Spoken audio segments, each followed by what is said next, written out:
All right, people, welcome back. Harmless Dave here, talking about real music in real time for a few real people out there just like you and just like me. So, yeah, I'm still under the weather. I went to CVS yesterday. Yeah, I did. And I bought like this giant thing of NyQuil. So, yeah, that's when I go to CVS, it's for stuff that, I've been using my whole life. My mom used to knock me out with this stuff. And so, hey, it worked really good. Knocked me out.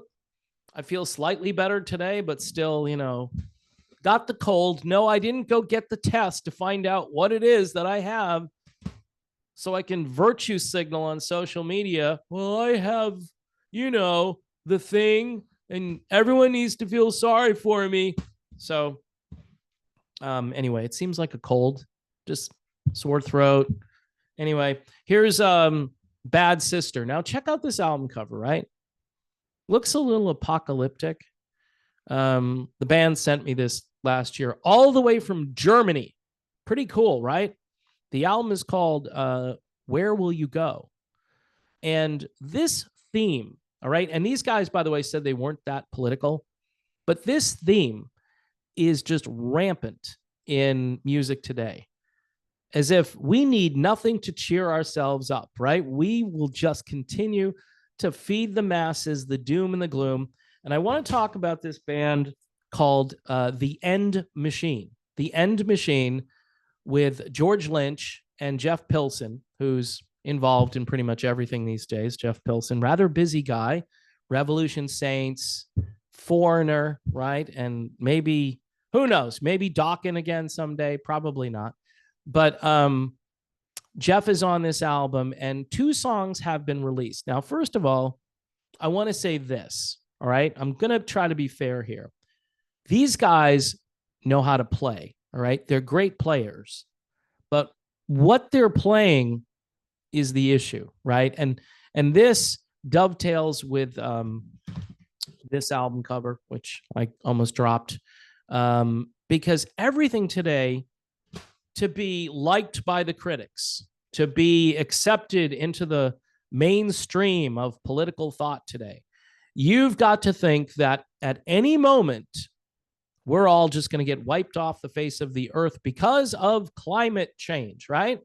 The rising oceans, even though there are many politicians who yell and scream about this stuff and then buy a big house right on the ocean. They do it. Martha's Vineyard. It's a playground for those people. And it's just a little hypocritical. And I know these guys aren't writing songs to make people upset. But did anyone ever think that with all of this negativity going on out there, that we might want to escape from it for a little while?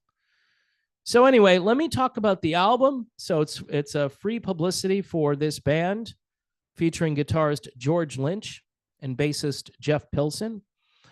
They dropped a new song called Killer of the Night, and I'm going to read you the song titles on this album. Dave, it's called The End Machine. It's supposed to be dark. This is the end of the world. Their new album is called The Quantum Phase, which sounds like a TV show from the 1980s. Anyway, Jeff Pilson says, Killer of the Night is a great example of the melodic but heavy sound the End Machine is going for. I would say it's certainly more heavy than melodic. He says heavy grooves. Now, one thing I've noticed about a lot of today's harder rock stuff is it doesn't have a groove. It has a grind, but it doesn't have a groove. It has memorable, catchy melodies. So far, not so much. Otherworldly guitar playing. Okay. Yeah. George Lynch is really an underrated guitarist. The two guitar solos I've heard on this are just really, like they say here, out of this world. And positively amazing vocals. Now, they do have a new singer. Some people will like him a lot and others probably won't, but he is a very good singer. Jeff says, can't wait for everyone to hear this. Quantum Phase signals a personnel change. Singer Robert Mason has parted ways, and Girish Pradhan, Pradhan, the rising superstar vocalist, known for his work under the moniker Girish and the Chronicles, and Joel Hoekstra's 13, and also a band called Firstborn. The addition of Pradhan to the band is a testament to the work of executive producer Serafino Perugino. He's actually the president and executive producer. So he runs the record label and he's producing the band. So that's interesting. It happens a lot these days. I mean, there's no middleman anymore. These guys make albums and they put them out there, which is all we can expect at this point. So let's take a look at the song list, because I think the names themselves will make my point. Black Hole Extinction is track 1. Silent Winter, Killer of the Night, Hell or High Water, Stand Up, Burning Man, Shattered Glass Heart, Time, Hunted, Stranger in the Mirror, and Into the Blazing Sun. So I'm kind of thinking this is a dark album, and that the subject matter always seems to be talking about climate change. Now, I might be a little more sensitive to this. I haven't really cared that much lately, because what are you going to do about it? You're going to go buy an electric vehicle that has a battery that will wear out and will cause major problems when you try to throw it into the ground somewhere. And then the expense of replacing it or buying another electric vehicle. Right now, the future doesn't look bright when it comes to how to quote unquote fix the problem. These songs are both really well played, but lyrically, phrases like "the skies are gray, it's hard to breathe, the skies are black, say your prayers," because the skies are turning black. I didn't see black sky in the video for Silent Winter, which, by the way, was shot on a crystal clear day in some desert location. That's what it looks like to me. But of course, when you want to make things look like they're very hot, where do you go? You go to the desert.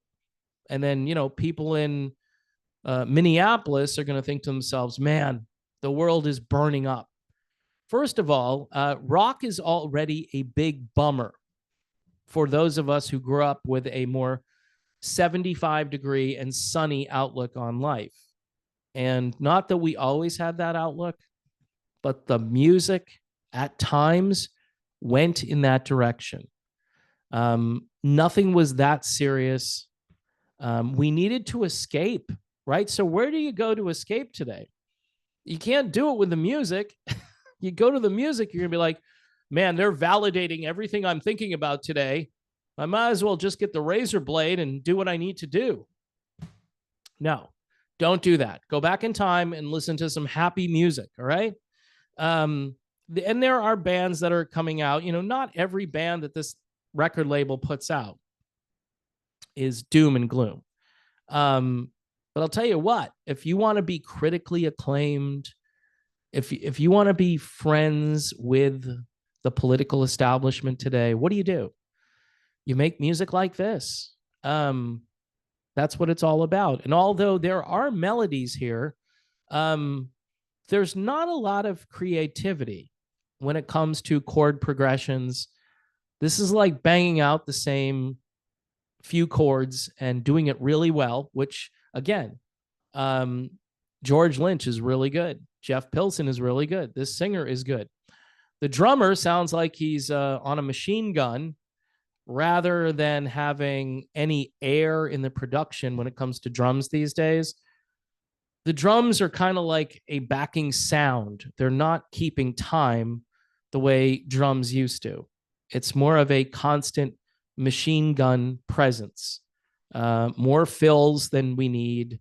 There's no air in this production for the most part. So the playing is strong, but honestly, the lack of creativity is stronger. Bands, by the way, have been singing about climate disaster since the 1980s, yet we are all still here. That's a long time ago. You know, a lot of predictions were made that certain places were going to be underwater, certain places would become completely unlivable. I know last year supposedly was one of the hottest years on record, yet we're still here. You know, look, you can argue that maybe something is going on and maybe we are partly to blame for what's going on. But the question is, what do you do about it? Do you just depress everybody about it? If you're the end machine, even though it's the end or getting close to it, do you organize an event where you get like-minded people together so you can pool your resources and buy poor, underprivileged people electric vehicles? Seriously, I mean, I'm sure most of these guys can probably afford an electric car, but most of their fans can't. So again, you know, let them eat cake, right? The subject matter, by the way, has become a predictable prop for very dreary sonic backdrops that do little to inspire anyone who is honestly engaged in this topic. Yeah, it's almost like self-loathing. Yes, I need to hear this music to make myself feel worse about the earth and about myself. What a loser I am because I don't care enough about this issue. To me, it sounds like a religion, and you've got some hardcore practitioners of the religion, and then you got some that just kind of dabble with it because they know if they put this music out there with these lyrics, then people are going to think how enlightened they are, how forward thinking they are. But yet, man, it's repetitive and it's boring. It's very boring. Even though this music is well played, it's predictable and uninspiring. All of the great guitar riffs of the past have kind of morphed into a bland cacophony of speed and loudness. I've noticed that speed has replaced technique when it comes to guitar playing. Wow, he's fast. Great, he's fast. What is his tone like? Is he melodic? Is he interesting? Is he innovative? No, but he's really fast. Now, I'm not accusing George Lynch of this. His guitar solos on this record or these two songs I've heard, outstanding. Like some of the best soloing I've heard, which makes me think, how come George Lynch isn't in the Rock and Roll Hall of Fame, huh? That's so many bands, so many different people who should be in the Hall of Fame, and he's not. He's a really great guitar player.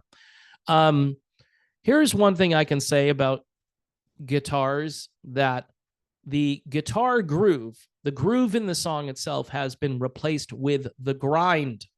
All right. The groove would imply that there is some kind of a funky R&B undertone somewhere in this to give it some torque, to give it some groove. And as soon as you do that, though, the critics come along and they say, well, that's cheesy. Why would you do that? Because honestly, that comes from the beginning of rock and roll, the rhythm and blues, all of that stuff. That's where rock and roll came from. But now we've sterilized that part. And, you know, what's that? Some kind of new cultural appropriation that we've done? I don't think that's a good idea. I think, or, you know, because we feel guilty about taking that music and using it. So we want to say, no, we can't steal that anymore. We have to just stay in our very narrow lane where it's very generic, very esoteric, without flavor. This isn't the kind of music you're going to be tapping your toes to. All right. There's no toe tapping allowed here. And it's hard to root for rock and roll when it's this depressing and gray, just like the lyrics in these songs. I would like to hope that doom and gloom is not the future, but currently it's a way to be cool in the world of the new normal. So that's where we're at. We're in a post-COVID world where if something bad like that can happen to humanity and humanity just kind of rolls with it and doesn't want to fix it or get to the bottom of it, the next thing they're going to do is just constantly complain about what happened and then switch to other topics. A lot of people thought that after COVID, it was going to be climate change. And, they'll lock you down for driving too much, or they'll lock you down for not going by their rules. I don't know if that's going to happen, but it wouldn't surprise me. I know in certain areas, they're limiting what you can do for how many hours a day and so forth. And that's not a very good future. That's a dystopia. And these guys, they don't know that they're being used in this way. They don't know. They just think, hey, I'll write songs about this. This is in the forefront of my mind. I read a book about it one time. It's really bad. I used to follow Al Gore. He had that hockey stick graph. He predicted the end of the world. And even though it hasn't happened yet, I'm sure it's going to happen soon. So instead of giving people a place to escape, let's give these people a place where they can drown. And that's exactly what this music does. So I would still check out this album when it comes out, because I think it's great music. It's just not my wheelhouse as far as lyrics or the lack of cheesy melodies. I'd like to hear some real melodic stuff, like the old days of Dokken, right? That was melodic rock for sure. It was more progressive in some ways, and it wasn't as predictable as some of the hair metal music that was out. Dokken kind of had their own thing, which I always liked. That's what I liked about them. And both Don Dokken and George Lynch are very talented guys who don't agree with each other anymore, and who are still fighting to this day. But check this album out and see if you understand what I'm talking about. Again, just to illustrate, this is the norm in the brains of many people in this industry now. This is the kind of stuff they think about all day. What can I do to stop this? It's our fault. What are we going to do? And it just generates more fear, more depression. I mean, the younger generation of people that are growing up thinking that their parents created this horrible place for them. I mean, that's going to stunt their emotional growth. It's going to, flatten the learning curve. You want to flatten a curve? Well, you're going to flatten the learning curve, because why bother, right? Why bother getting involved in anything if, the world is going to end shortly? And the academics are saying these things. The media continues to put this stuff out there. I mean, there are things we can do to fix pollution and to clean up the environment appropriately, other than, culling the herd, as I said in a video not too long ago. Unless you're willing to just say, hey, we can't have this many of us here anymore. And I know people do say this out loud. I've heard people in certain places who are in these not secret meetings, but these meetings where they talk about how we need to do certain things for the planet. This stuff has already been said multiple times, and it's going to continuously be said, because you have to say it over and over again for people to get it and understand it, and then want to join in their own demise, because that's what this is. So anyway, folks, The End Machine, again, let me tell you a little bit more about this album. Maybe you can sort of disconnect from the lyrics and, some of the themes in this, and just enjoy the super strong guitar playing and the vocals, which are very, very good on this. So again, The End Machine is a collaborative project between former Dokken members, guitarist George Lynch and Jeff Pilson, and other members in this band, including Girish Pradhan, who's the new guy, Girish, and he's the vocalist, and I think he's really good. He may not be your cup of tea either. All of this is, again, this is kind of like acid for my sweet tea. That's what this is. I mean, it's good.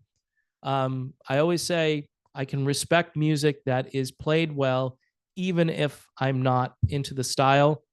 The End Machine is one of those bands. But the themes on this are kind of a non-starter for me, because if I got really into it and listened to it over and over again, I'd probably be really depressed all the time. Music works on the subliminal level, and this, I think, would do that, unless you're like every guy growing up who didn't know the lyrics to anything and who didn't care. Maybe they caught a few lyrics. I'm sort of one of those guys, but I've actually gotten more into lyrics as I've gotten older.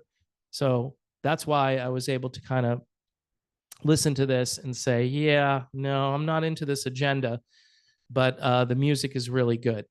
So there you have it, folks. I got through the video. Thanks for watching. Please subscribe. Make sure you hit the all button when you subscribe. You want to get all notifications.